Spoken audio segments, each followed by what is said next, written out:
Welcome friends, आज के video में हम देखेंगे बिहार पुलिस एग्जाम 2025 में जो हो रहा है उसका सेट 2। इसमें साइंस के टॉप 100 क्वेश्चन रहने वाले हैं। इससे पहले हमारे द्वारा सेट 1 अपलोड किया जा चुका है और वह वीडियो आप लोगों के लिए काफ़ी महत्वपूर्ण होने वाला है, क्योंकि हमारे द्वारा जो भी वीडियो लाया जाएगा साइंस के, उससे आपको प्रत्येक वीडियो से 5 से 7 मार्क्स आपके एग्जाम में पूछे जाने की संभावना है। इसलिए जितना हो सके आप अपने दोस्तों में भी इस वीडियो को शेयर जरूर कर दें। और यदि आप हमारे चैनल से नहीं जुड़े हैं तो हमारे चैनल को सब्सक्राइब करके हमारे साथ जुड़ जाएं, क्योंकि आगे आने वाले वीडियो आप लोगों के लिए काफ़ी महत्वपूर्ण होने वाला है। तो चलिए मैं इस वीडियो को शुरू करता हूं। आज का हमारा पहला प्रश्न है, वास्तविक वस्तु का आभासी प्रतिबिंब बनता है। तो यह बनता है समतल दर्पण से। दोस्तों, जैसा कि आप सभी को पता है, हमारे द्वारा इन सभी वीडियो में केवल आपको क्वेश्चन बताया जाता है और आंसर बताया जाता है, ताकि आपको कम समय में ज़्यादा प्रश्न देखने को मिल सके। और इसका स्पष्टीकरण आप जरूर पढ़ लेंगे दोस्तों, क्योंकि स्पष्टीकरण से आपके एग्जाम में क्वेश्चन पूछे जा रहे हैं। हमारा अगला प्रश्न है, पावर ट्रांसफार्मर की कार्य प्रणाली का सिद्धांत किस नियम पर आधारित है। तो यह है फैराडे का नियम पर आधारित है। हमारा अगला प्रश्न है, रडार सिस्टम में उपयोग की जाने वाली तरंगे किस प्रकार की तरंगों का उदाहरण है।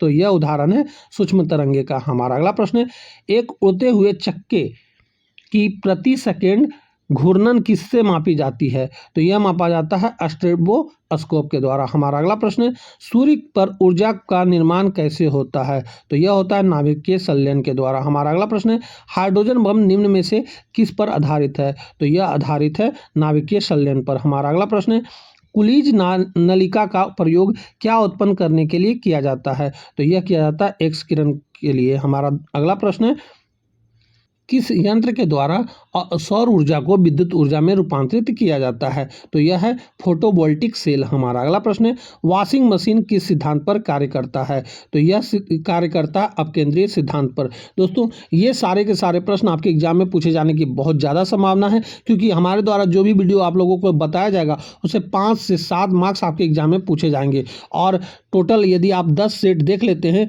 तो उससे आपको 20 से 25 मार्क्स तक कवर हो सकते हैं। इसलिए आप जितना हो सके इन वीडियो को आप एग्जाम से पहले जरूर देख कर जाएं। हमारा अगला प्रश्न है, आघूर्ण बल की एसआई इकाई क्या है। तो इसका एसआई इकाई होता है न्यूटन मीटर। हमारा अगला प्रश्न है, प्रकाश वर्ष किसकी इकाई है। तो यह दूरी की इकाई है। हमारा अगला प्रश्न है, मृग तृष्णा बनने का कारण क्या है। तो यह कारण होता है पूर्ण आंतरिक परावर्तन का। हमारा अगला प्रश्न है, ऑप्टिकल फाइबर किस सिद्धांत पर काम करता है। तो यह पूर्ण आंतरिक परावर्तन के सिद्धांत पर कार्य करता है। दोस्तों, जो स्पष्टीकरण है वो आप जरूर पढ़ लेंगे, क्योंकि स्पष्टीकरण से आपके एग्जाम में क्वेश्चन काफ़ी पूछे जाएंगे। हमारा अगला प्रश्न है, वायुमंडलीय दाब को मापने के लिए किस उपकरण का उपयोग किया जाता है। तो यह बैरोमीटर का। हमारा अगला प्रश्न है, पृथ्वी का प्लायन वेग कितना होता है। तो यह होता है 11.2 किलोमीटर पर सेकेंड। हमारा अगला प्रश्न है, ध्वनि की प्रबलता की इकाई क्या है। तो यह है डेसिबल। हमारा अगला प्रश्न है, इलेक्ट्रॉन की खोज किसने की थी। तो यह किया गया था जे थॉमसन जी के द्वारा। कब किया गया था। तो 1897 में। हमारा अगला प्रश्न है, निकट दृष्टि दोष को ठीक करने के लिए किस लेंस का उपयोग किया जाता है। तो वह लेंस है अवतल लेंस। हमारा अगला प्रश्न है, आकाश का रंग नीला क्यों दिखाई देता है। तो यह प्रकाश के प्रकीर्णन के कारण होता है। हमारा अगला प्रश्न है, दूर की वस्तुओं को देखने के लिए किस उपकरण का उपयोग किया जाता है। तो वह है दूरबीन का। हमारा अगला प्रश्न है, लोहे पर जंग लगना किस प्रकार की अभिक्रिया का उदाहरण है। तो यह उदाहरण है रासायनिक अभिक्रिया का। हमारा अगला प्रश्न है, चींटी के डंक में कौन सा अम्ल पाया जाता है। तो यह मेथनोइक अम्ल पाया जाता है। हमारा अगला प्रश्न है, जंग लगने पर लोहे के भार में क्या परिवर्तन होता है। तो यह होता है भार बढ़ जाता है। हमारा अगला प्रश्न है, पदार्थ का परमाणु सिद्धांत किस वैज्ञानिक ने दिया था। तो यह दिया था जॉन डाल्टन ने। हमारा अगला प्रश्न है, ट्यूबलाइट में मुख्यतः कौन सी गैस भरी जाती है। तो वह है पारे का वाष्प और आर्गन। हमारा अगला प्रश्न है, निम्नलिखित में से किस धातु को चाकू से आसानी से काटा जा सकता है। तो वह है सोडियम। दोस्तों, ये जो टॉप पहले 30 प्रश्न आ रहे हैं वो फिजिक्स के आ रहे हैं, उसके बाद जो आएंगे केमिस्ट्री के आएंगे, उसके बाद जो आएंगे वो बायोलॉजी के आएंगे। इसलिए इन सभी सीक्वेंस से आप देखेंगे, क्योंकि आपके एग्जाम में जो प्रश्न पूछे जाएंगे वो बायोलॉजी, फिजिक्स और केमिस्ट्री तीनों से पूछे जाएंगे। इसलिए मैं पहले फिजिक्स का दिखा दे रहा हूँ, उसके बाद केमिस्ट्री का दिखाऊंगा, उसके बाद बायोलॉजी का। और ये सारे के सारे प्रश्न आपके एग्जाम में पूछे जाने की बहुत ज़्यादा संभावना है। और हो सके तो जितना इन वीडियो को आप बार बार देखें, क्योंकि प्रत्येक वीडियो से आपको 5 से 7 मार्क्स कवर होने वाले हैं, इसलिए जितना हो सके इन वीडियो को बार बार देखते चलेंगे। और साथ ही साथ स्पष्टीकरण जो है वो आप खुद से पढ़ेंगे, क्योंकि इनसे आपके लिए एग्जाम में बहुत ज़्यादा क्वेश्चन बनने वाले हैं। हमारा अगला प्रश्न है, बेकिंग सोडा का रासायनिक नाम क्या है? तो यह होता है सोडियम बाइकार्बोनेट। हमारा अगला प्रश्न है, तरलीकृत पेट्रोलियम गैस का मुख्य घटक क्या है? तो यह है प्रोपेन और ब्यूटेन। हमारा अगला प्रश्न है, कांसा किन किन धातुओं का मिश्रण है? तो यह है तांबा टीन का। हमारा अगला प्रश्न है, स्ट्रेंजर गैस के नाम से किसे जाना जाता है? तो यह जाना जाता है जिनॉन को। हमारा अगला प्रश्न है, शुष्क बर्फ क्या है? तो यह होता है ठोस कार्बन डाइऑक्साइड। हमारा अगला प्रश्न है, शुद्ध जल का पीएच मान कितना होता है? तो यह होता है 7। हमारा अगला प्रश्न है, फलों को कृत्रिम रूप से पकाने के लिए किस गैस का उपयोग किया जाता है? तो यह वह गैस है एसिटिलीन। हमारा अगला प्रश्न है, पृथ्वी पर सबसे कठोर पदार्थ कौन सा है? तो यह है हीरा। हमारा अगला प्रश्न है, प्राकृतिक गैस का मुख्य घटक क्या है? तो यह है मीथेन। हमारा अगला प्रश्न है, सभी अम्लों में कौन सा तत्व अनिवार्य रूप से होता है? तो यह है हाइड्रोजन। दोस्तों, हमारे द्वारा केवल क्वेश्चन पढ़ा जा रहा है और आंसर बताया जा रहा है, ताकि आपको कम समय में ज़्यादा प्रश्न देखने को मिल सके। हमारा अगला प्रश्न है, नॉन स्टिक बर्तनों पर किसकी परत चढ़ाई जाती है? तो यह है टेफ्लॉन की। हमारा अगला प्रश्न है, एक्वा रेजिया किसका मिश्रण है? तो यह है साद्र हाइड्रोक्लोरिक अम्ल और साद्र नाइट्रिक अम्ल का। हमारा अगला प्रश्न है, भोपाल गैस त्रासदी में किस गैस का रिसाव हुआ था? तो यह हुआ था मिथाइल आइसोसाइनेट का। हमारा अगला प्रश्न है, सिरका में कौन सा अम्ल पाया जाता है? तो यह है एसिटिक अम्ल। हमारा अगला प्रश्न है, डॉल्फिन को किस श्रेणी में वर्गीकृत किया गया है? तो यह किया गया स्तनधारी में। हमारा अगला प्रश्न है, आचरस सपोटा किसका वैज्ञानिक नाम है? तो यह है चिक्कू का। हमारा अगला प्रश्न है, विटामिन B9 को किस नाम से जाना जाता है? तो वह नाम है फॉलिक एसिड। हमारा अगला प्रश्न है, प्रकाश संश्लेषण की प्रक्रिया में कौन सा रूपांतरण होता है? तो वह है सौर ऊर्जा का रासायनिक ऊर्जा में रूपांतरण। हमारा अगला प्रश्न है, निम्नलिखित में से कौन मानव शरीर की विभिन्न अंगों का ऑक्सीजन पहुंचाता है?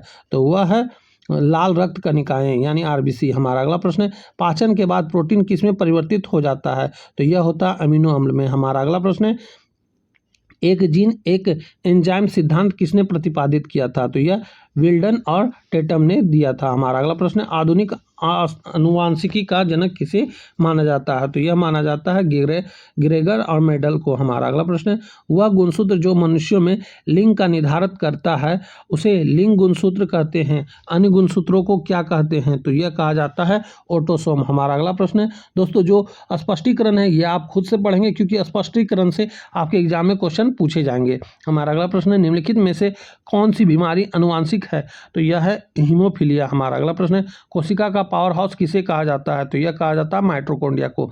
हमारा अगला प्रश्न है, विटामिन C की कमी से कौन सा रोग होता है? तो यह होता है स्कर्वी। हमारा अगला प्रश्न है, मानव शरीर की सबसे बड़ी ग्रंथि कौन सी है? तो यह है यकृत। हमारा अगला प्रश्न है, कौन सा रक्त समूह सार्वभौमिक दाता कहलाता है? तो यह है O। हमारा अगला प्रश्न है, कीटों के अध्ययन को क्या कहा जाता है? तो यह कहा जाता है एंटोमोलॉजी। हमारा अगला प्रश्न है, मानव मस्तिष्क का कौन सा हिस्सा संतुलन और मुद्रा को नियंत्रित करता है? तो यह होता है सेरिबेलम। हमारा अगला प्रश्न है, इंसुलिन की कमी से कौन सा रोग होता है? तो यह होता है मधुमेह। हमारा अगला प्रश्न है, त्वचा को रंग प्रदान करने वाला वर्णक का क्या नाम है? तो यह है मेलिन।